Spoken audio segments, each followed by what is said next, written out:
Old cars might look stylish and nostalgic today, but under the chrome and polished paint, many of them were rolling death traps. From dashboards made of solid steel to steering columns that could literally impale you, some of these features sound almost unbelievable now. But for decades, they were standard. So buckle up, because we're diving into the most dangerous features ever built into classic cars. And trust me, by the end, you'll never look at vintage the same way again. Picture this. You slide into a car, turn the key, and just hit the road. No seatbelt click, no safety strap across your chest. Hard to imagine, right? But for decades, that was reality. Up until the mid-1960s, seatbelts weren't standard in most cars. If they were there at all, they were usually an optional extra, something the dealer had to upsell, like white wall tires or a fancy radio. The logic back then feels wild today. People genuinely believed that if you were a skilled driver, you simply didn't need a belt. Some thought seatbelts were actually dangerous, trapping you in a burning car or preventing you from being thrown clear of a crash. Car companies played into those fears too. Safety didn't sell. Flashy styling, chrome, and horsepower did. The consequences were brutal. In frontal collisions, passengers were flung into solid metal dashboards, through unforgiving windshields, or worse, completely ejected from the car. It's no surprise that traffic fatalities in the 1940s and 50s were staggeringly high. It wasn't until pressure from safety advocates in the early 1960s that change began. By 1964, a few states pushed for mandatory seatbelts, and by 1968, US law finally required all cars to come equipped with them as standard.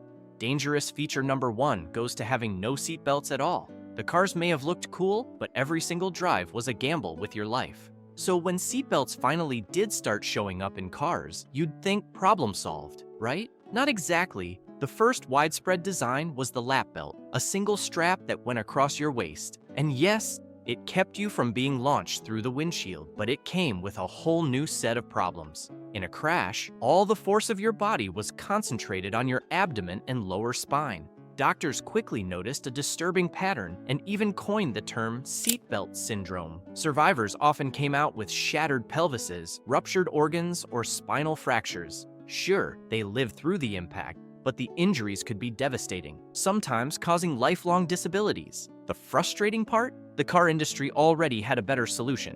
In 1959, Volvo engineer Niels Bohlin invented the three-point seatbelt, the exact design we still use today. By spreading the force across the chest, shoulders, and hips, it dramatically reduced severe injuries. But in the US, manufacturers resisted. It was cheaper and easier to keep installing lap belts, and safety just wasn't a big selling point yet. For years, dangerous design remained the norm. So yes, lap belts were progress, but they were also proof that when it comes to safety, half measures can be just as harmful as having nothing at all. Modern dashboards are designed to cushion impacts. They're padded, curved, and built from materials that absorb force. But step back into a car from the 1940s or 50s, and things look very different. The dashboard wasn't soft at all. It was made of solid steel. Now, imagine being in a head-on collision. Instead of being caught by airbags or protected by energy-absorbing panels, your head and chest slammed into a sheet of unforgiving metal.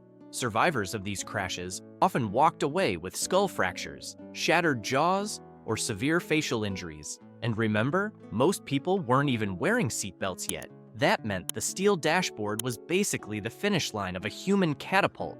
To make matters worse, manufacturers thought metal dashes looked more premium. Many were decorated with shiny chrome trim, sharp edges, and knobs that became dangerous projectiles in a crash. Luxury came at a painful price. It wasn't until the mid-1950s, when research groups like the Cornell Automotive Crash Injury Research Project began publishing hard data on accident injuries, that the industry finally paid attention. By the late 1950s and early 60s, padded dashboards slowly replaced bare metal. But for decades before that, the dashboard wasn't a safety feature. It was a blunt weapon bolted right into every car.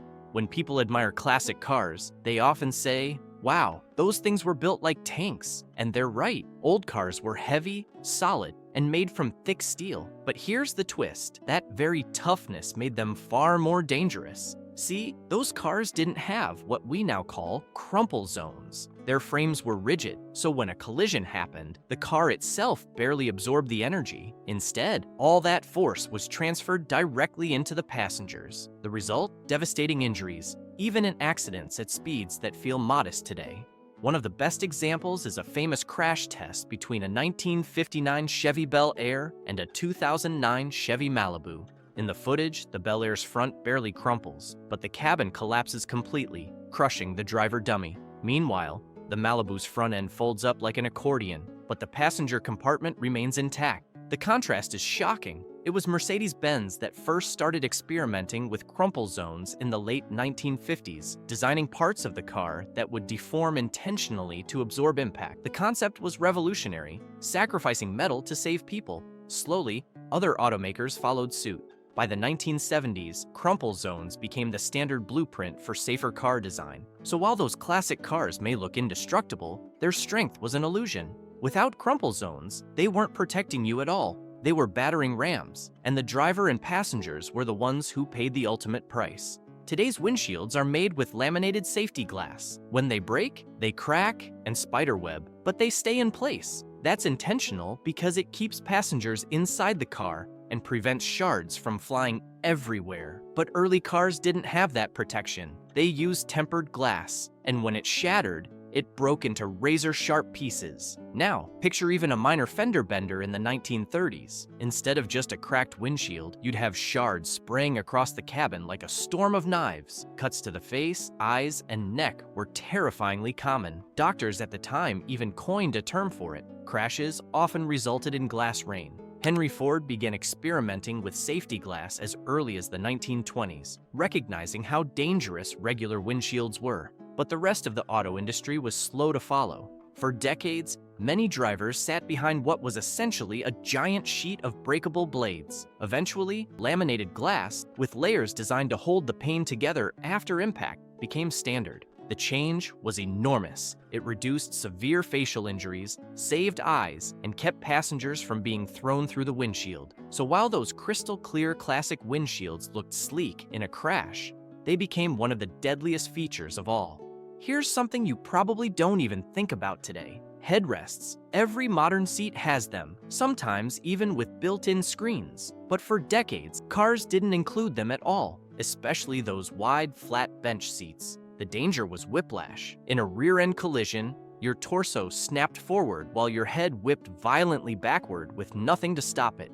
That sudden motion tore ligaments, strained muscles, and damaged spines. Many survivors walked away from crashes only to face years of chronic pain. By the 1950s, doctors were calling it a hidden epidemic because whiplash injuries were so widespread and poorly understood. It took until 1969 for the US government to require head restraints in all new cars. Early versions were simple fixed extensions, but by the 1970s, adjustable headrests became standard, letting drivers and passengers actually set them at the right height.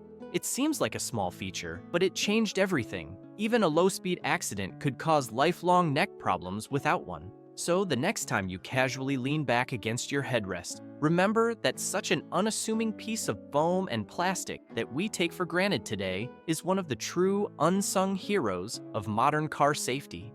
Old cars weren't just risky because of their big design flaws. Even the little details could cause serious harm. Dash-mounted cigarette lighters and knobs, for example, were an extremely popular piece of equipment. For decades, nearly every car had a spring-loaded lighter right in the dashboard. Push it in, wait a few seconds, and it pops out glowing red hot. Convenient for lighting a cigarette while driving, but in a crash, that tiny piece of metal became a dangerous projectile. Then there were the knobs. Radios, heaters, and windshield wipers were all controlled by stiff chrome or plastic knobs sticking straight out of the dash. They weren't padded, rounded, or recessed. When drivers or passengers were thrown forward, their heads or chests often slammed into them, leaving cuts, punctures, and sometimes even burns. By the 1970s, automakers began rethinking interior safety. Dashboards were redesigned with recessed controls, softer plastics, and eventually full padding. Cigarette lighters hung around for years, but gradually faded away as smoking declined, replaced by 12-volt outlets and later USB ports. It's a reminder that even the smallest design choices could turn a fender bender into a bloody mess.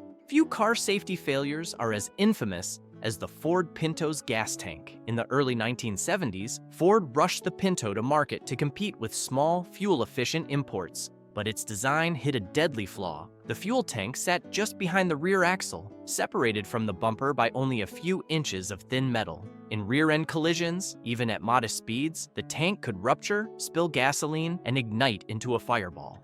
What made it worse was that Ford knew. Internal crash tests showed the tank splitting open and cars bursting into flames. Engineers proposed fixes, stronger reinforcements, a protective shield, even relocating the tank, all costing roughly $11 per car. But executives rejected them, calculating that paying lawsuit settlements would be cheaper than recalling or redesigning the vehicle. By the mid-1970s, real-world tragedies exposed the truth. Families were burned alive in accidents that should have been survivable. Investigations uncovered Ford's cold cost-benefit analysis, which put a dollar figure on human life. The scandal shocked the public, devastated Ford's reputation, and became a textbook case of corporate negligence. The Pinto disaster changed the industry. Regulators imposed tougher crash test standards for fuel systems, and public outrage forced automakers to prioritize safety in ways they never had before. The story proved that saving a few dollars per car wasn't just short-sighted, it was unforgivable.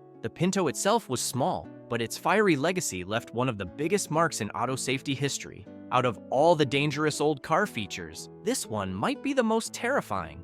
Early cars had steering columns that were basically long, solid metal rods running straight from the wheel to the steering box. No flexibility, no give. In a frontal crash, that meant the steering wheel and the rigid column behind it essentially became a spear aimed at the driver's chest. Crash reports from the 1940s and 50s are brutal to read. Drivers didn't just slam into the steering wheel. In many cases, the entire column impaled them.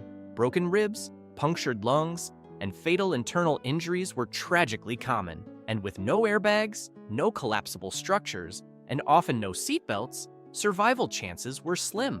The danger wasn't exactly a mystery either. Engineers and doctors knew what was happening, but automakers resisted change because redesigning steering systems cost money. For years, the deadly design stayed in production. It wasn't until the late 1960s, under public pressure and growing safety regulations, that collapsible steering columns became standard. These were engineered to crumple during a crash, absorbing impact energy instead of transferring it directly to the driver. That one innovation saved thousands of lives. Today, we barely give the steering column a second thought, but in classic cars, it was one of the most dangerous parts on the road. Here's one that sounded clever at first, until it proved terrifying in practice: the pop-out windshield. In the 1930s and 40s, some automakers designed windshields that would detach during a crash. The idea seemed logical. Instead of passengers slamming into rigid glass, the windshield would pop out and supposedly give them a safer path forward. The flaw? That safer path meant being ejected from the car, and getting thrown onto pavement or into oncoming traffic is about the worst possible outcome in any crash. Sure, it spared people from glass cuts, but survival rates for ejected passengers were grim, especially as cars grew faster. The glass itself was another hazard. Many of these early windshields were just plate glass. If they didn't pop out cleanly, they shattered into razor-sharp shards, spraying across the cabin like knives. By the 1950s, laminated safety glass changed everything. Made from 2 layers of glass with a plastic sheet in between, it cracked and spiderwebbed but stayed intact, preventing both ejection and lethal shards. Paired with seatbelts and later airbags, the focus shifted to keeping people inside the vehicle, not throwing them out of it. The pop-out windshield is a reminder that not every innovation makes things safer. On paper, it sounded like progress. In reality, it turned crashes into something even deadlier. Before smartphones and Bluetooth, having a phone in your car was the ultimate status symbol. In the 1970s and 80s, car phones were bulky, expensive, and wired directly into the vehicle. They looked futuristic, like something straight out of a spy movie. But in reality, they were incredibly distracting and even downright dangerous. These early systems were not hands-free. Drivers had to hold a heavy plastic handset, dial numbers on a physical keypad, and often glance down while doing it. Picture steering a 2-ton car with one hand while juggling a conversation with the other. Not surprisingly, distracted driving accidents spiked among the wealthy few who could afford this technology. The phones themselves carried risks too. They relied on powerful transmitters and thick wiring tucked into cars already packed with cigarette lighters and ashtrays. Overheating and electrical malfunctions weren't uncommon, and fire hazards were very real. By the 1990s, the novelty faded as smaller, more affordable cell phones entered the market. Eventually, hands-free Bluetooth systems and voice controls made in-car calling safer and far less distracting. The old-school car phone may have looked like luxury, but it was proof that adding another task behind the wheel, especially one that required holding a brick-sized handset, is never a good idea. There was a time when every car, from the cheapest compact to the fanciest luxury sedan, came with ashtrays and a cigarette lighter built right in. Smoking wasn't just common, it was expected. Cars had ashtrays in the front, the back, even in the doors, so passengers could light up no matter where they sat. It sounds almost unbelievable today, but automakers actually designed cars with smoking in mind. The dashboard lighter would heat up a little metal coil, and with one push, you had a glowing hot surface ready to ignite a cigarette. The problem? That same glowing coil could just as easily start fires if it were dropped or left out. Kids burned themselves on them all the time, and with interiors filled with fabric, foam, and paper, one spark could turn a car into an inferno. Then there's the health angle. With everyone puffing away in enclosed cars, secondhand smoke exposure was unavoidable, especially for kids stuck in the back seat. By the 2000s, attitudes had shifted, and car makers quietly dropped lighters and ashtrays from their designs. Those spots became power outlets, and eventually USB ports, a far safer upgrade. Looking back, it's wild how normal it once was to light up while driving the whole family down the highway. Back in the day, surviving a serious car crash was a miracle and mostly a matter of luck. Cars weren't built to protect you. They were built to look sleek and powerful. No airbags, no reinforced safety cages, nothing standing between you and disaster. When collisions happened, the results were brutal. Early cars were rigid metal shells that either crumpled inward or stayed stiff and unforgiving, transferring all the force straight into passengers. Head trauma, crushed chests, and fatal injuries were horrifyingly common. Airbags didn't become widespread until the 1990s, even though they were introduced in the 1970s. Safety cages, frames designed to keep the passenger compartment intact, slowly followed. Together, they revolutionized car safety. Airbags cushioned the blow, while safety cages kept the interior from collapsing. These two innovations have saved millions of lives. Without them, every crash would still be a roll of the dice. So when you see that airbag symbol flash on your dashboard, remember that that little system represents one of the biggest leaps forward in automotive history. Thanks for watching. If you enjoyed uncovering these terrifying old car features, you'll definitely want to check out our next video on 10 dangerous home features that no longer exist. It's packed with more jaw-dropping stories.